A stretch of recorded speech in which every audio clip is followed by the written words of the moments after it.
Hello everyone, welcome to PSC journey family. मेरा नाम विवेक कुमार है। आशा करता हूँ आप सभी लोग स्वस्थ होंगे और अपने साथ साथ अपने परिवार वालों का भी ख्याल काफ़ी अच्छे से रख रहे होंगे।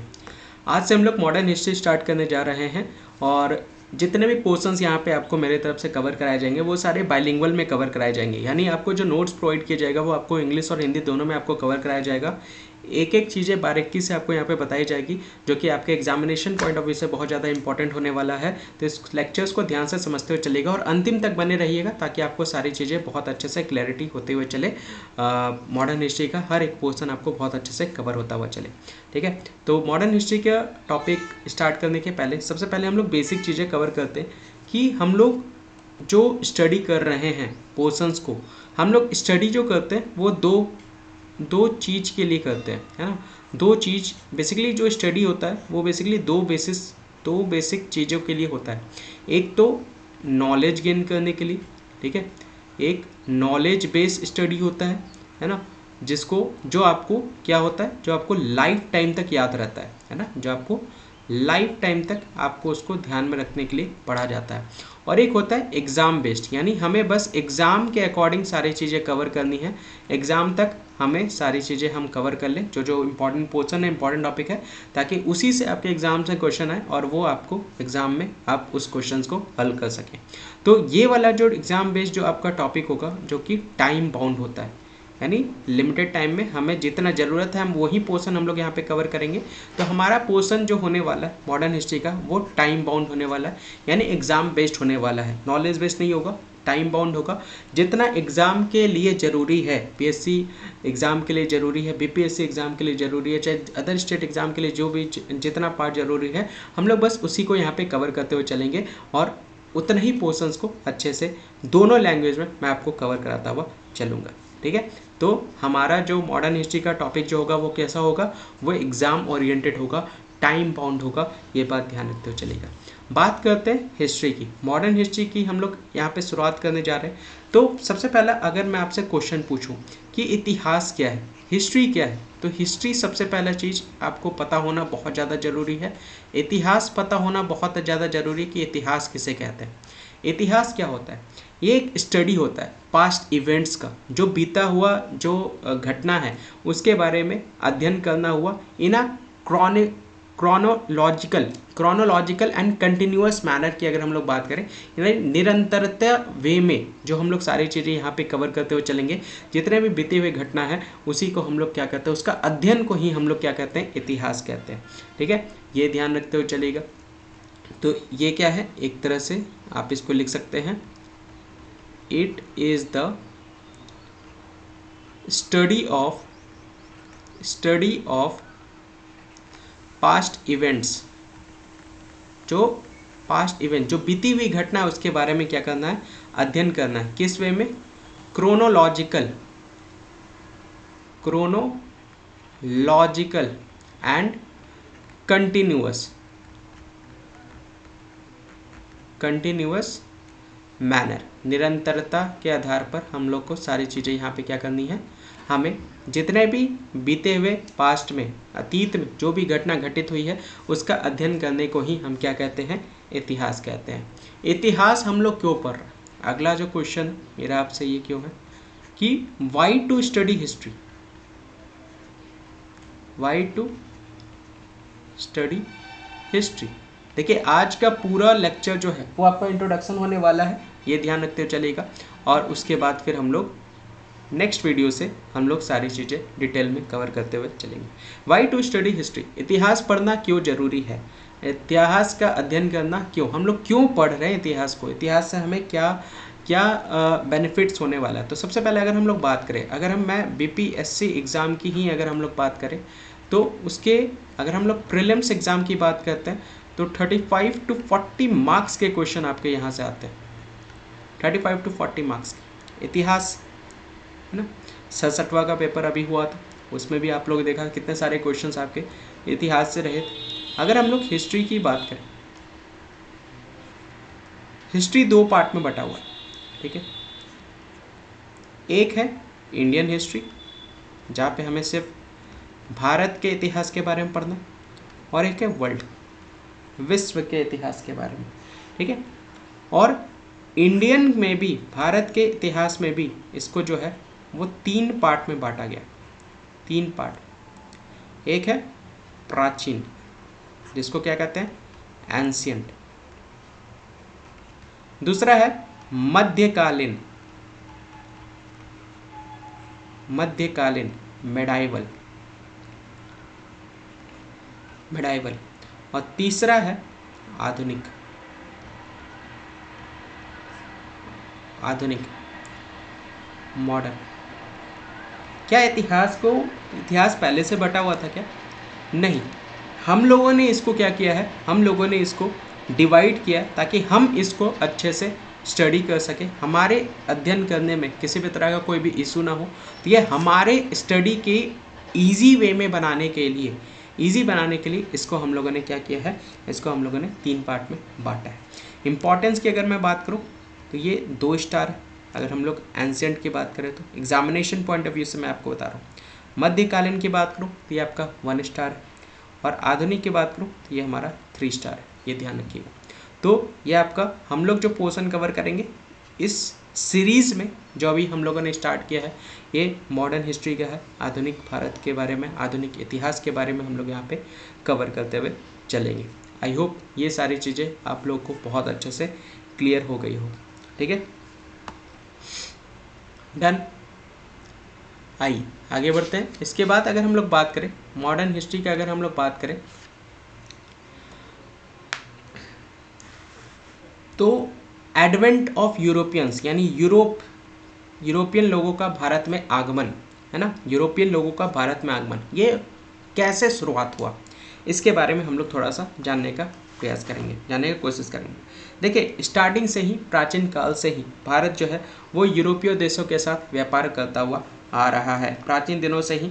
अगर मध्य युग की अगर हम लोग बात करें तो यूरोप का पूर्व देशों के साथ जो व्यापार होता था वो बहुत सारे सी रूट्स के माध्यम से अगर हम लोग बात करें, यहाँ पे आप देख सकते हैं यूरोपियन का जो व्यापार होता था पूर्व के एरिया से, वो सी रूट से होकर के होता था, या फिर आप देख सकते हैं जो दर्रे हैं, माउंटेन पासेस हैं, वहाँ से होकर के होता था। यहाँ पे ये मेडिटेरियन सी के माध्यम से भूमध्य सागर के से होकर के यहाँ पे होता था, मेडिटेरियन सी से होता था।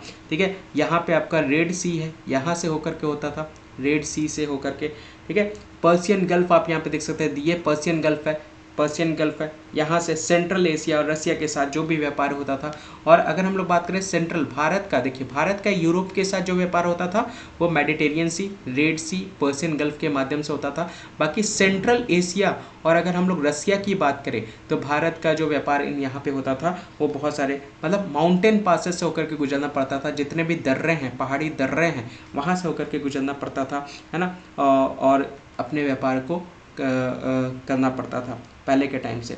और एशिया और यूरोप के बीच में बहुत टाइम पहले से ही जो व्यापार हो रहा है उसमें बहुत सारे, देखिए व्यापार होने के बीच में बहुत सारे राज्यों से होकर के गुजरना पड़ता, बहुत सारे देशों से होकर के गुजरना पड़ता था, है ना, तब जा करके ये व्यापार जो है वो पूरा हो पाता था। लेकिन जब व्यापार होता था, जब व्यापार के टाइम पे रास्ते में बहुत सारे पायरेट्स मिल जाते थे, लुटेरे जिसको कहते हैं, लुटेरे, जो कि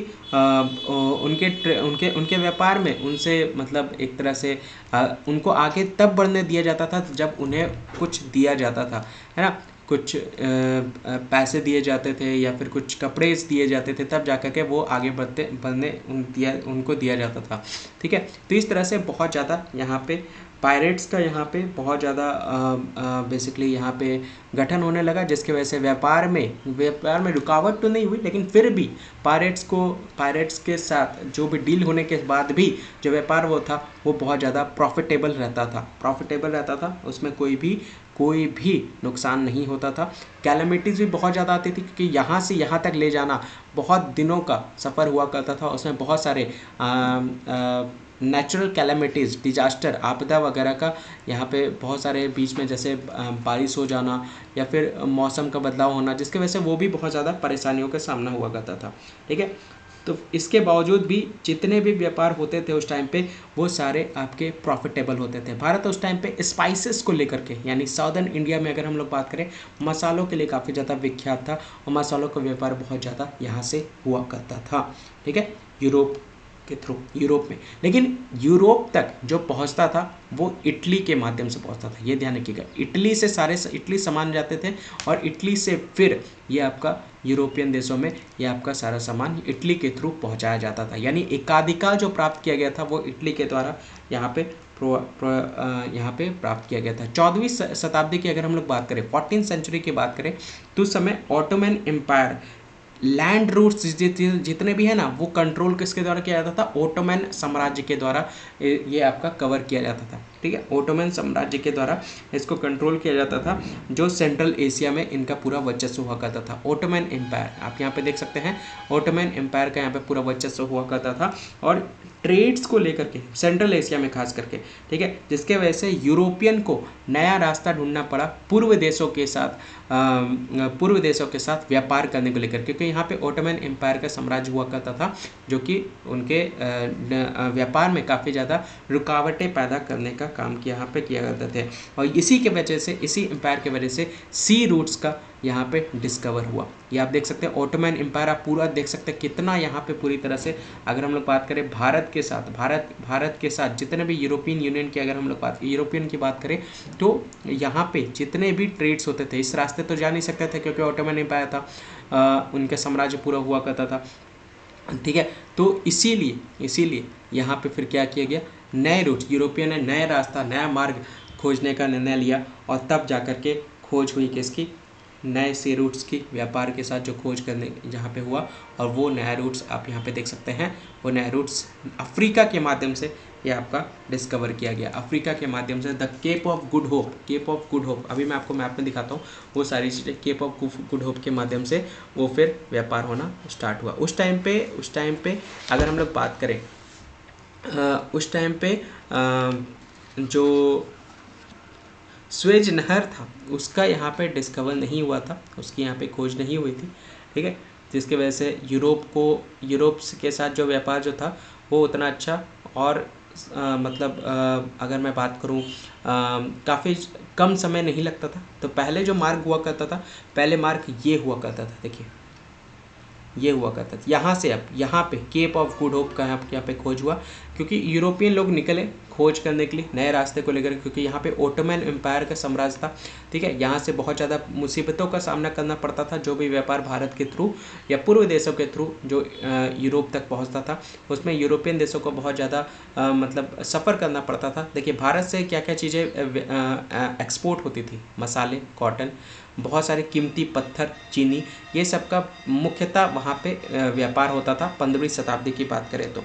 ठीक है, तो ये देखिए 15वीं शताब्दी में बहुत सारे महत्वपूर्ण बदलाव भी देखे गए थे। ठीक है, जब यूरोपियन औपनिवेशिक शासन का जब दौर आया था, यूरोपियन देशों का जब औपनिवेशिक को लेकर के दौर आया था, उस टाइम पे बहुत सारे बदलाव यहाँ पे देखने को मिले। नई नई शक्तियाँ उस समय निकल करके बाहर आई, नई नई शक्तियाँ की यहाँ पे खोज यहाँ पे की गई। देखिए ऐसा नहीं है कि 15वीं शताब्दी के पहले भारत का व्यापार नहीं होता था। भारत का व्यापार ग्रीक के साथ, यूनान के साथ और रोम के साथ, यानी इटली, ये वाला पोर्शन इटली के साथ यहाँ पे आराम से यहाँ पे हुआ करता था। यूरोपियन देशों के साथ कोई भी व्यापार नहीं होता था। देख सकते हैं यहाँ पे इटली आपको यहाँ पे देखने को मिलेगा। ठीक है, यहीं पे इटली हो गया, टर्की हो गया, यहीं पे सारे बेसिकली भारत से जितने भी जो भी चीज़ें एक्सपोर्ट होती थी वो यहीं पहुंचती थी और इटली के माध्यम से फिर ये यूरोप में पहुंचती थी। ठीक है, यूरोप में पहुंचती थी। क्रिश्चियन युग शुरू होने से पहले ही व्यापारिक संबंध भारत का ग्रीक के साथ और रोम के साथ काफ़ी ज़्यादा अच्छा स्थापित हो चुका था। 15वीं शताब्दी के पहले की बात कर रहा हूँ।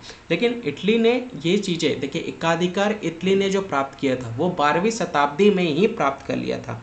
यूरोप के साथ पूर्व के व्यापार पर एकाधिकार इन्होंने प्राप्त कर लिया था। यानी 12वीं शताब्दी में ही जितने भी व्यापार यूरोप में होते थे, जितने कीमती पत्थर, सुगर, मसाले जो यूरोप में पहुंचते थे वो इटली के माध्यम से, देखिए इंडिया से पहुंचता था कहाँ, इंडिया से इटली पहुंचता था और इटली से फिर यूरोपियन देशों में ये आपका पहुंचता था। ठीक है, यूरोपियन देशों में पहुंचता था विभिन्न स्थल मार्गों के माध्यम से, मार्गों के माध्यम से यहाँ से आपका पूरा होता हुआ फिर यहाँ पे इटली में पहुँचता था, या जल मार्ग के माध्यम से यहाँ पे ये जो फारसी गल्फ है, पर्शियन गल्फ है, यहाँ के माध्यम से ये आपका फिर यहाँ पे इटली पहुँचता था, फिर यहाँ से यूरोप यहाँ पे पहुँचता था। ठीक है, और फिर यहाँ इन्हीं स्थल मार्गों से जेनेवा और वेनिस भी पहुँचाया जाता था। ठीक है, जेनेवा वेनिस भी पहुंचाया जाता था, ये ध्यान रखिएगा। उत्तर मध्यकाल के दौरान अगर हम लोग बात करें तो इटली अगर हम लोग बात करें उत्तर मध्यकाल के दौरान, तो 16वीं शताब्दी के समय बहुत सारे कलाओं की यहाँ पे अभिव्यक्ति हुई, बहुत सारे साहित्य की यहाँ पे शुरुआत हुई इटली में 16वीं शताब्दी में। व्यापार के क्षेत्र में अगर हम लोग बात करें, व्यवसाय के क्षेत्र में अगर हम लोग बात करें, तो नया निर्माण यहाँ पे यूरोप के नवीन मध्य वर्ग में देखने को मिला इटली में। और ये टाइम तो जो था वो पुनर्जागरण का समय था, जो काफ़ी ज़्यादा उस समय इटली जो था वो काफ़ी ज़्यादा डेवलप हो चुका था, ठीक है। तो 11वीं-12वीं शताब्दी में यूरोपीय देशों को कलात्मक एवं विलासिता की वस्तुओं की आपूर्ति यहाँ पे की जाती थी, है ना। यूरोप के कई देश व्यापार के क्षेत्र में इटली के एकाधिकार को तोड़ना चाहता। अब इटली इतना डेवलप हो गया था तो यूरोप के हर देशों को यहाँ पे जलन होने लगा था इटली से, और इस एकाधिकार को तोड़ने के लिए यूरोप के देशों ने निर्णय लिया कि अब वो इटली के थ्रू व्यापार नहीं करेंगे, वो अब डायरेक्ट लिंक करेंगे पूर्वी देशों के साथ, जहाँ से वो कीमती पत्थर प्राप्त करते थे, कपड़े प्राप्त करते थे, कपास प्राप्त करते थे, शुगर प्राप्त करते थे, मसाले प्राप्त करते थे। तो ये ध्यान रखते चलेगा। और उसी टाइम पे यूरोप के कई देश जो थे वो इटली के एकाधिकार को तोड़ने के लिए नए देश, नए रास्ता, नए अटलांटिक तट आपको यहाँ पे देखने को मिलेगा। नए अटलांटिक तट के रास्ते से पूर्वी देशों तक पहुंचने का इनके द्वारा निर्णय लिया गया। तो और इसमें जो मुख्यतः जो देश थे वो था पुर्तगाल और स्पेन। मुख्यतः दो देश से, ये ध्यान रखिएगा, ये पुर्तगाल और ये स्पेन, ये सबसे आगे ये दोनों देश आए, ये दोनों राष्ट्र आए पूर्वी देशों के साथ कांटेक्ट बनाने को लेकर के, क्योंकि वो इटली के एकाधिकार को तोड़ना चाहते थे। और उन्होंने फिर ये मार्ग यहाँ पे ढूंढना स्टार्ट किया। ये मार्ग से यहाँ पे केप ऑफ गुड होप के माध्यम से ये फिर इधर पूर्व के दिशा पे आना स्टार्ट हुए, ठीक है। तो वैकल्पिक मार्ग यहाँ पे खोज रहे थे। तो अब यहाँ से तो जितना व्यापार होता था वो तो इटली के थ्रू होता था। अब दूसरा मार्ग यहाँ पे, और इधर ओटोमन एम्पायर भी था, तो वैकल्पिक मार्ग यहाँ पे यूरोपियन देशों के द्वारा यहाँ पे खोजा गया। देख सकते हैं ये सारी चीज़ें। तो इस प्रकार से पुनर्जागरण का यहाँ पे स्थापित किया गया। नए नए जो यूरोपीय देश थे उनके अंदर खुद से ट्रेड करने की भावना विकसित हुई, और वो भी अब पूर्वी देशों के साथ, ईस्टर्न देशों के साथ, चाइना के साथ, इंडिया के साथ कनेक्ट करने के लिए नए रूट्स का जो वो खोज करने लगे। और यहाँ से आप देख सकते हैं, यहाँ पे अगर हम लोग बात करें चाइना से सिल्क का, ड्रग्स का, परफ्यूम का, पोर्सिलेन का, ये सब का व्यापार यहाँ पे होता था, जो कि यूरोपियन देशों के साथ, ठीक है।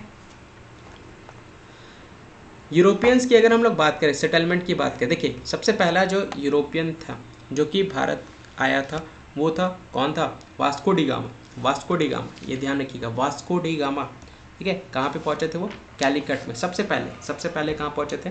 कैलीकट, ठीक है। कैलीकट में वास्को डी गामा, ठीक है। उसका स्वागत किया गया था जमुरीन के द्वारा। जमुरीन कौन थे? अगर मैं आपको बात करूँ, कैलीकट के वो शासक थे जमुरीन, याद रखिएगा, ठीक है। केप ऑफ गुड होप के माध्यम से, जो basically Cape of Good Hope जो रास्ता था अफ्रीका के, दक्षिण अफ्रीका वाला केप ऑफ गुड होप के रास्ता से ये वास्को डी गामा 1498 में कहाँ पहुँचे थे? कैलीकट पहुँचे थे, ये ध्यान रखिए, कैलीकट। यहाँ पे इनका स्वागत यहाँ के शासक जमुरीन के द्वारा हुआ गया, ये ध्यान रखिएगा। और वास्को डी गामा कौन था? एक पुर्तगाल से बिलोंग करता था।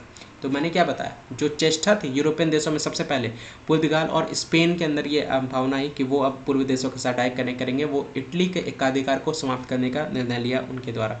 यानी सभी लोग डिपेंडेंट किस पे थे? व्यापार को लेकर के, यानी चीज़ों को लेकर के, गुड्स को लेकर के वो सभी लोग इटली पर निर्भर हुआ करते थे। अब इटली की एकाधिकार को समाप्त करने के लिए वो खुद से वो पूर्वी देशों के साथ कनेक्ट होने के लिए अलग मार्ग यहाँ पे उन्होंने खोजा, जो कि केप ऑफ गुड होप था। यहाँ से एक क्वेश्चन निकल के आता है, केप ऑफ गुड होप का खोज किसने किया था? ठीक है, तो बार्थोलोमियो डियाज, बताऊंगा इसके बारे में, याद रखिएगा, लिख लीजिए, बार्थोलोमियो डियाज के द्वारा इसकी खोज की गई थी, केप ऑफ गुड होप वाले रास्ता की। वास्को डी गामा पुर्तगाल से निकला, केप ऑफ गुड होप तक पहुँच गया, कब पहुँचा? 1497 में, ठीक है, 1497। देखिए डियाज 1487 में पहुँचा था डियाज, यहाँ पे आप देख सकते हैं इन्होंने ही खोज की थी। और डियाज भी आपका यहीं का पुर्तगाल ही था, पुर्तगाली ही था, ठीक है। 1487 में दियाज पहुंच गया था यहाँ पे, केप ऑफ गुड होप में इसकी इन्होंने खोज किया था, ठीक है। और यहाँ पे 1497 यानी 10 साल के बाद वास्को डी गामा यहाँ पे पहुंचा, 10 साल के बाद आप देख सकते हैं। और उसके बाद 1 साल के बाद यहाँ पे कैलिकट यहाँ पे पहुंच गए, ठीक है, ठीक है। तो इसके बारे में हम लोग कवर करेंगे नेक्स्ट स्लाइड्स में कि कौन कौन यूरोपियन के कौन कौन लोग भारत किस किस समय विज़िट किए थे, वो सभी देशों के बारे में हम लोग जानेंगे, कौन सबसे पहले थे, कैसे वो पहुँचे भारत। और यहाँ पे आप देख सकते हैं सभी देशों के बारे में यहाँ पे दिया हुआ है, कौन किस किस जगह पे पहुँचा था, पुर्तगीज़ कहाँ कहाँ पे पुर्तगीज़ का सेटलमेंट था, यूरोप का कहाँ पे था, आप फ्रेंच का देख सकते हैं, डच का देख सकते हैं, डैनिश का देख सकते हैं, ठीक है। फिलहाल थोड़ा सा मैं आपको एक ओवरव्यू दे देता हूँ इस चीज़ को लेकर के। देखिए कमर्शियल कॉन्टैक्ट जितने भी थे इंडिया और यूरोप को लेकर के वो बहुत ज़्यादा पुराने थे। देखिए भारत और यूरोप के बीच में वाणिज्य संपर्क भूमि मार्ग के माध्यम से या तो ऑक्सस घाटी, ऑक्सस वैली जिसको सीरिया कहते हैं या इजिप्ट कहते हैं, ठीक है, मिस्र के माध्यम से बहुत पुराने थे, बहुत पुराने थे। 1498 में वास्को डी गामा द्वारा केप ऑफ गुड होप के माध्यम से नए समुद्री मार्ग की खोज के साथ, देखिए वास्को डी गामा ने नए समुद्री मार्ग न्यू सी रूट का यहाँ पे इनके द्वारा उसके माध्यम से 1498 में ये क्या हुआ, ये भारत पहुँचा कैलिकट, ठीक है। व्यापार में वृद्धि हुई और कई व्यापारिक कंपनियां भारत आई और अपने व्यापारिक केंद्र को यहाँ पे स्थापित किया। ट्रेडिंग सेंटर को व्यापार करने के लिए सारे जो यूरोपियन देश थे वो भारत आए और यहाँ पे व्यापार करना स्टार्ट किए। दे स्टार्टेड एज ट्रेडर्स, देखिए जितने भी लोग भारत आए थे व्यापारियों के रूप में उन्होंने शुरुआत की, भारत में आकर के किसके रूप में, व्यापारियों के रूप में उन्होंने शुरुआत की। लेकिन समय बीतने के साथ साथ अपने व्यावसायिक हितों की रक्षा के लिए उन्होंने भारत की राजनीति पर हावी होने का लक्ष्य रखा, यानी कमर्शियल इंटरेस्ट के साथ साथ उन्होंने एम किया ताकि वो अपनी पॉलिटिक्स को अपने भारत में वो अपना डोमिनेंसी वर्चस्व बना सके। और यही चीज़ हुआ, भारत में आकर के उन्होंने व्यापार के माध्यम से आए थे लेकिन यहाँ पे फाइनली अपना अस्तित्व यानी राजनीति पर हावी होना लक्ष्य उन्होंने रखा। इस प्रकार यूरोपीय शक्तियों के बीच वाणिज्यिक प्रतिद्वंदिता के परिणाम स्वरूप राजनीतिक प्रतिद्वंदिता हुई और इसने न केवल उन्हें एक दूसरे के साथ बल्कि भारतीय शासकों के साथ भी संघर्ष में लाया, ठीक है। Ultimately British succeeded in establishing, देखिए सभी यूरोपियन देशों में सबसे ताकतवर कौन निकला, ब्रिटिश निकला और वहीं अंततः क्या किया, अपना शासन यहाँ पे स्थापित करने में सफल रहा, ठीक है। तो थोड़ा सा मैं आपको बता दूं, थोड़ा सा अगर मैं आपको थोड़ा सा इसके बारे में अगर मैं बताऊं तो अगर मॉडर्न हिस्ट्री की अगर हम लोग बात करें, modern history clear, I hope सारी चीज़ें आपको क्लियर हो रही होगी। मॉडर्न हिस्ट्री की बात करें, आधुनिक इतिहास की बात करें,